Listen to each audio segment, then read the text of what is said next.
Hi guys, you're welcome to the second part of the alpha male discourse.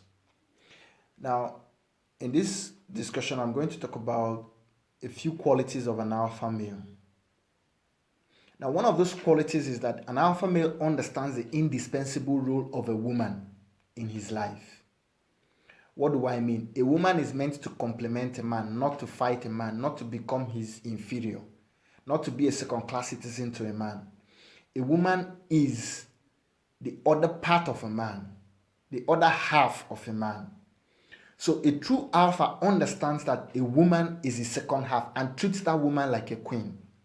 Treats that woman with respect because she's your queen. If alpha comes from royalty, if the word alpha comes from royalty, that means a man is royal. And every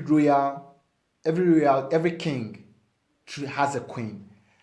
And every king treats his queen with respect, love, attention, and understands her for who she is, understands her weakness, just as he teaches her to understand his own weakness.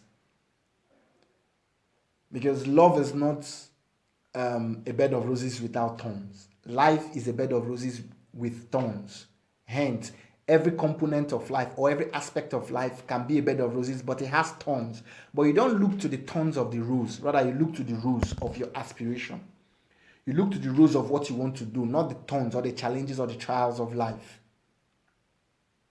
So, a true alpha understands the indispensable role of a woman in his life. Because a woman is the womb that nurtures the sperm of his dream to reality. Second, a true alpha understands that leadership is service, leadership is guidance, leadership is protection, leadership is being a father, leadership is being there. It's not about subjecting the weak to his power or to his will or to his agendas. No. If I use the illustration of a vessel, if you're the captain of a vessel and you want to transport 1,000 containers maybe from China to Nigeria, you're the captain, yes. But that doesn't mean that it is your will that is piloting the vessel. No. Everybody on that vessel, both the chief engineer, the crew members, even the least staff on that vessel, has agreed, even before boarding the vessel, that we are going to Nigeria to deliver this product. But what if on the way, the captain says, no, I'm not going to Nigeria. I have a business partner in America. He's going to pay me more for these goods, so I'll transport the goods to America. There are two things that may happen. If the crew members are so strong, they will sabotage his effort. But if they are not so strong as to sabotage his effort, they will resent him. And some people who have integrity will not want to work with him again. Or he will be reported to the mother company and say, look at what our captain did. He did not deliver these goods. So, a captain does not lead by his own will. He leads by the collective aspiration of the people. This is where we come to the third aspect of alpha male, which is leadership. You lead by vision, not by tyranny. So a captain leads by casting a vision, the vision of this is where we want to go to, and this is what we want to do. Now, a captain should be able to point out to the crew members that these are the benefits of this thing. This is benefit A, B, C, or X, Y, Z. Now, a crucial part of being this captain is that the captain should be able to take suggestions from his crew members, because these crew members are not daft. They are specialists in their fields.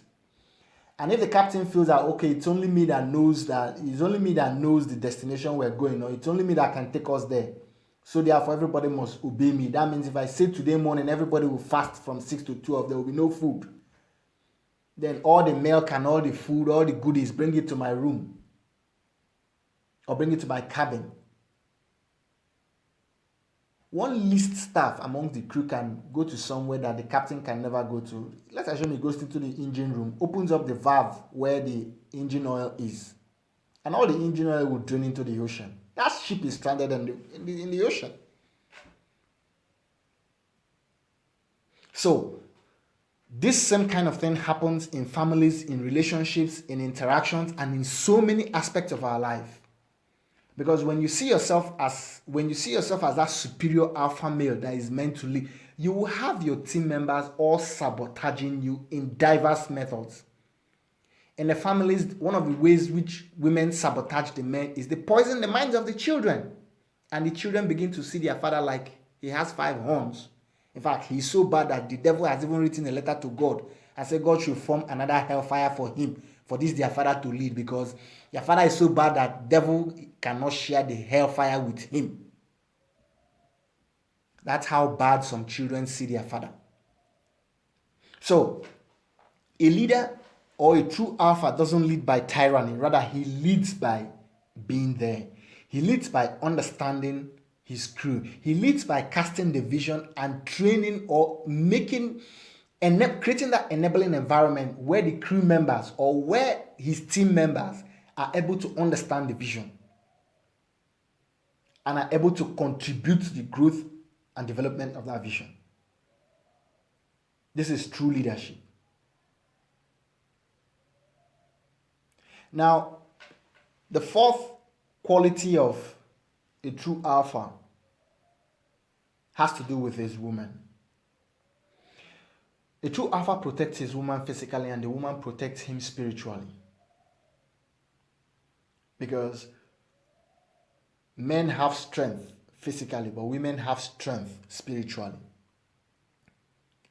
That's why no matter how great a man is, it's a woman that can bring him down. And at the same time, when I read the biographies of so many great men, or when I've learned about so many great men, one common denominator reappears everywhere. All these great men were made by a woman. So a woman is very important in the life of a man, of a true alpha, of a man that is working for the achievement of his vision, his goal, and his dream. When a woman understands you, she uses her imaginative, nurturing womb to create the spiritual environment that boosts the physical manifestation of the man. That's why when a man is dating some kind of girls, all doors can lock. But there's a woman you'll be dating and all the doors will open.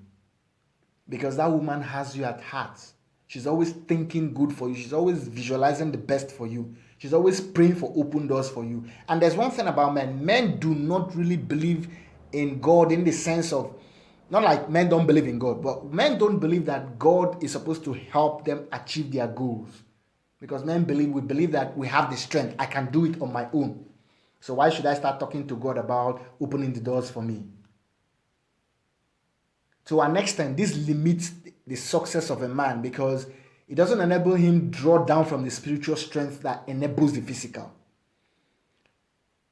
But when a woman comes into a man's life and begins to pray for that man, the doors are open.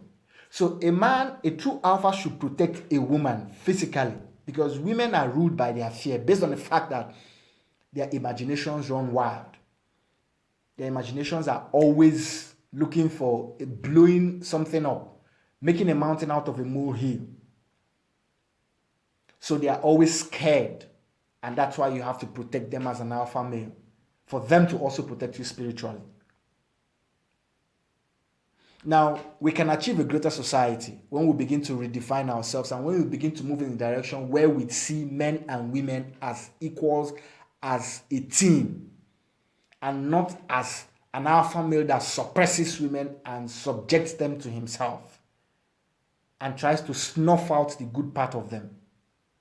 Because no matter how much you want to say, women have their good part. Okay? So, let us create the right alpha male for our society to become better, because leadership sometimes it means rising to this situation, and we have a very dangerous situation at hand, or rising to the circumstances. And that circumstances is feminism and masculinism. We have to solve this problem as a team. We men are the alphas who are the source, the origin, the beginning of the solution. So we have to find a solution to this problem because it's our responsibility. So become a true alpha and live a more wonderful life. Hi guys, you're welcome to the second part of